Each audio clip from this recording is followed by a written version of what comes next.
Hey everyone, it's Jeff Fisher of High School Football America in the NFL Play Football studio, and the man on the other side of the box, Dr. Andrew Ramjit. He may have a bigger smile on his face today because the bill is finally passed. We talked to him about maybe about a year ago or so, but the Florida Coaches Coalition came through. They got the bill passed. Coaches across Florida, you're in better shape because of the man on the other side of the box. Dr. Ramjit, thanks for taking the time to talk about the bill that's passed and heading to Governor DeSantis' desk. Man, I am glad to be here back on the show with you here, Jeff. It's been a long time coming for our coaches here in Florida. Over 50 years of not being compensated what they should have been compensated, while the rest of the country, Georgia, Texas, while those coaches were getting compensated, our coaches in Florida weren't. But guess what? Bill passed yesterday. It's going to be signed by the governor, and all's going to be well out here in Florida. Yeah, and no longer will you be having those people leaving the beautiful sunshine of Florida for different states. Um, Jeff, let me tell you something real quick. Go I've ahead. had to answer more DMs from coaches in Georgia over the last 24 hours than I have over the last 4 years. There's coaches in Georgia asking questions because guess what? Florida is a tax-free state. Oh And I yeah. hate to say it out loud, but who wouldn't want to live in Florida on the beach? I mean, it's night and day. So these coaches from all over the country, not just Georgia, they're looking at this under a microscope because Florida is just one of those places right now. You just find a lot of people moving out here just because of the tax benefits and everything else we have going on. No, I know. And when my wife and co-founder of High School Football America, Trish Hoffman, takes a look at this video, you know what she's going to say? Did you hear what Dr. Ramjit said? She's been trying to get me to move out of Georgia to Florida for years. We were just down in Sarasota. She loves it, so who knows? Maybe it affects the media too. But let's dive right into it for the people that don't know what the bill's about. Kind of peel back the onion a little bit. What exactly, once the governor signs this, and I believe it'll take effect this year, right? What does it do for coaches in the Sunshine State? Yep. So if it is signed by the governor, which we fully expect to happen here over the next 3 weeks, it takes effect July 1st.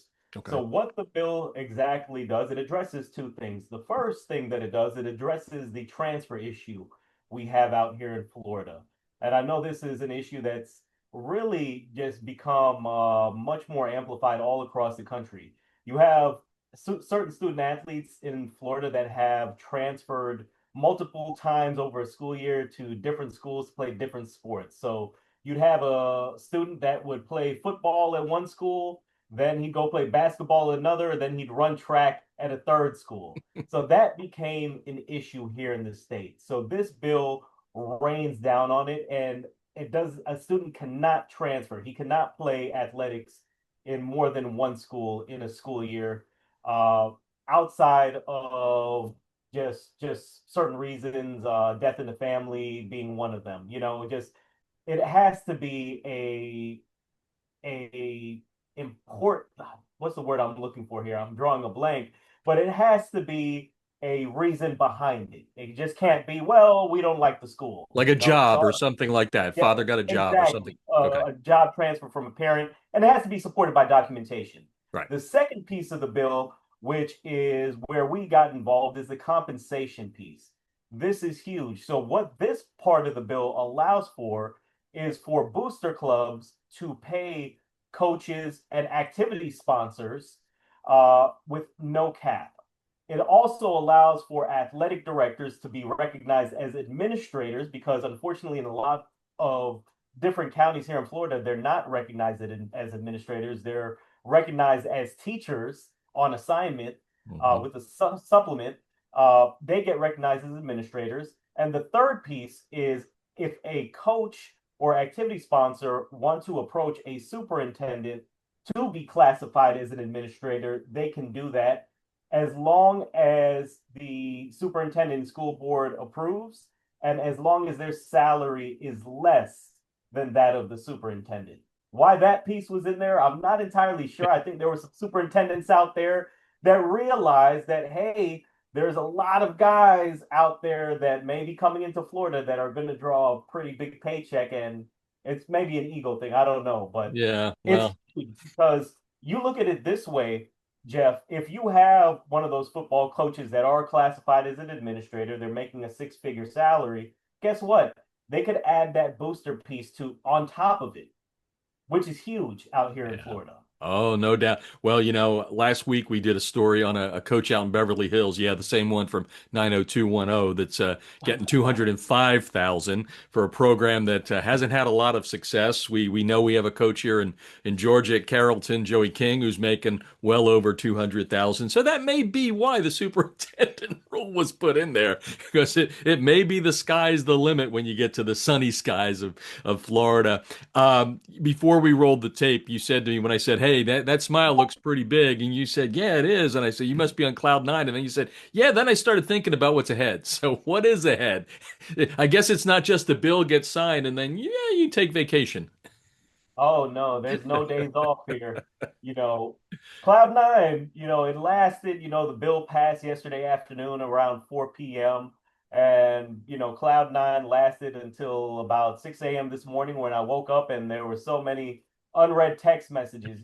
Yesterday was the first day in years I put my phone on silent. As soon as the bill got passed, kids got home from school. I told my wife, let's go celebrate. So put the phone on silent, went to the Cheesecake Factory and had this nice fat piece of Cinnabon cheesecake. It was amazing. Oh, But as soon as I woke up this morning, it was like, you know what? Back to reality because this is where the fun starts for me, but I know for a lot of our team, this is going to be the difficult part.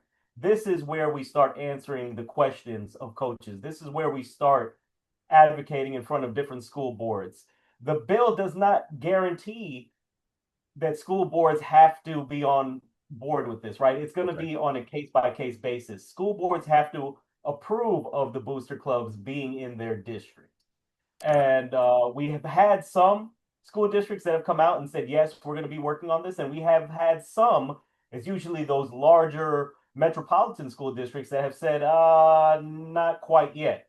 So Okay. those are the ones that we're going to have to get in front of and develop a plan of how we're going to kind of force their hand here into adopting these policies. But there's no doubt in my mind, if we've been able to change the mind of legislators on a state level, it's not going to be as hard to change the mind of leaders on a local level. Yeah, I agree. You guys have a great presentation. I've followed it through the years. I guess you're what, about 4 or 5 years into this now, and I don't see why not. It benefits everybody, and most importantly, the kids that they're getting those mentors and the great coaches that the state deserves. I want to give you a little bit of time here. I know one of the main proponents of the bill was a former NFLer, senator there in your state, but I wanted to give you a chance to talk about the people. I know you're the one doing the interview, but there's a lot of people that made this happen. Who are some of the people that you'd like to thank to getting it to this point to where it should be signed here in the coming weeks? Yeah, no, man, there's a long list. I'm gonna have to write an extended Twitter post or just a short book about the story of how everything came to be. But just right off the top of my head, when you have issues like this, you really want to make sure that you have as much just PR and presence behind it, right? Because you could get a group of high school coaches together to complain about an issue, but no one's going to pay attention to it unless there's something that can be attached to it to attract interest. Hmm. So before anything else, when we started out this journey, it was really those D1 coaches here in the state that were here at that time that helped amplify that message. So Tom Herman at FAU coming from Texas and his experience out there in Texas, he was big. Jeff Scott, who was the Clemson OC, then took the head role at USF. They were the two, the first two head coaches to come out and really back what we were doing. And then once we were able to get them on board, you had Coach Norvell at Florida State, Coach Cristobal at UM. That's when he had first taken the UM job, and UM was not what UM is today, right? So having those guys in our corner, that was huge. When we were in Tallahassee 2 weeks ago advocating for this, we had Chris Carter Yeah, I out there saw with that. us. He shadowed NFL you out on Hall. X, I saw. Yep. And when you have guys of those stature right beside you, just saying the same message and giving their spinning, their perspective on it, it really helps us out. And then on top of that, the high school football coaches here in the state, when we first got this started up, we needed a high school coach that had a winning track record that could talk about, just how compensation has affected them. So the first one that came out was John Peacock over at Venice High School. Yeah. Coach Peacock was huge for us in amplifying the message. Then Ryan Schneider, who was over at Cocoa High School, now at Melbourne Catholic, but Coach Schneider going up to Tallahassee and talking about the compensation he was receiving after winning so many state titles at Cocoa. Guys like that, they draw the media attention, right? So they're the ones that I'm extremely thankful for, and the ones that this movement would have never Yeah. gotten started without. And last but not least, and I should have maybe mentioned him first, but formerly of Miami Edison, Luther Campbell, formerly known as Uncle Luke Uncle of Luke. True Live Crew. He became a head coach out there in Miami, and Luke has a huge social media following, and he's very unfiltered in the things that You he think? says. Go back and listen to a Two Live Crew album, but he he really called out, those responsible in Southeast Florida and Dade County, Florida, for their lack of attention to high school coaches. So without Luke really being able to speak up on the issue, I don't know if any of this would have ever taken off. So just Yeah. want to just let everyone know out there, without Luther Campbell, this would not have happened. Uncle Luke stepped down at Edison, which is a loss for that program there, no doubt. But I guess he's thrown his hat into the political ring, and I have no doubt he's going to be successful there as well. Hindsight always 2020, right? And when this all started, right, you have ideas. Oh, it's going to take me a week. It's going to take me a year. It's going to take me a decade, whatever it may be. What maybe surprised you the most at maybe how easy it was, or what was the hardest thing that you guys had to accomplish to get it to the point where you are here today? Man, well, if you would have told me, so we got this started up December of 21. Okay, If you would have told me that we would have achieved so much as just so quickly, I would probably would have said it's not going to happen. This is going to take about a decade. got it. But I think the most surprising thing is just how fast we were able to get this accomplished for coaches out here in Florida. But the reality as well is I would not have expected there to be so much opposition out there. Walking into this, not necessarily having knowledge of the political landscape here in Florida and certain forces that exist that prevent coaches from getting paid, high teacher unions out there, not having a full understanding of how they worked. I was shocked at the amount of forces, I guess you could say, that tried preventing this from happening. Mhm. That was shocking to me. And if there was one other piece that I could say was shocking, was how I was able to develop our core leadership team here at the coalition. Just coaches that just came out and said, you know what, I support this. I stand behind this 100%. I want to help. I want to get involved. To build a message from scratch, and then to have, just our team just say, we believe in you. We know we can get this done with your leadership. That was awesome. I didn't expect to find just such the great team that I have found. And I've always said it. And, I know this might make some coaches outside of football a little angry, but football coaches are the best leaders.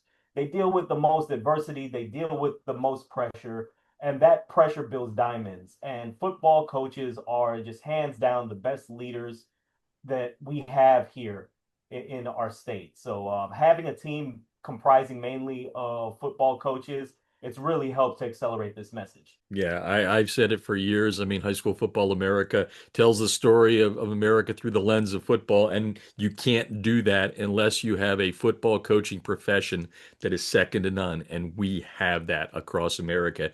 And you guys have just 100%. taken a step forward to make it even better. I guess the last question going away, and I'll have you put on your or look into your crystal ball, I guess.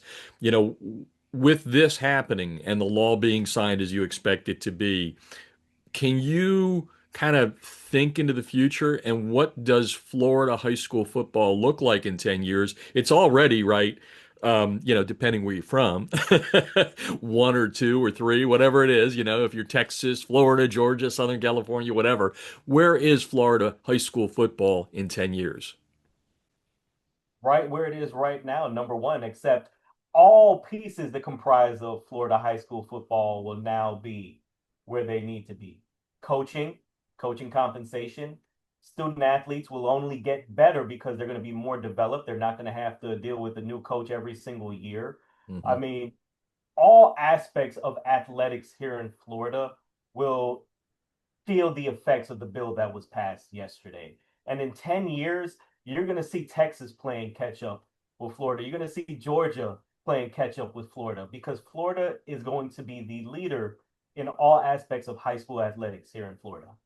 And we look forward to it. And hopefully, if you're still doing this in 10 years, we can get back together and we can reflect on it. But I feel as confident about 10 years down the road as I did when we got this started up. And I said, we're going to make sure that legislation's passed. I feel just as confident that in 10 years, Florida high school football will be the leader all across the country.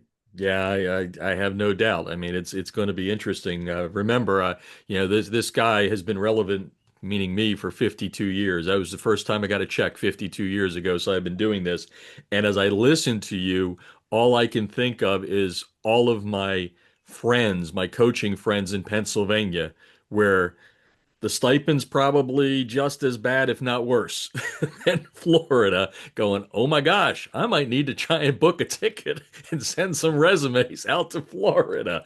But You anyway, know, hey, go ahead. Jeff, I'll just say one more thing. You know, the heartbreak of a bill like this getting passed is when you reflect on the last 50 years of high school football here in Florida, and you think about those men that have put in so much time, that won so many state championships, that could not benefit from this. And when I run into those Yeah. coaches and just talking to them about it, it breaks my heart that no one stepped up for those guys, the Bill Castles of the world, the Robbie Pruitts of the world, those guys that have put in so much time and have done so much to get high school football in Florida where it is now. Knowing that those guys weren't able to benefit from that, it breaks my heart. But they always tell me, hey, don't worry about it. It's always about the next generation and making sure that they have it better than we did. So just thank you to all those coaches out there who got us to where we are today here in Florida.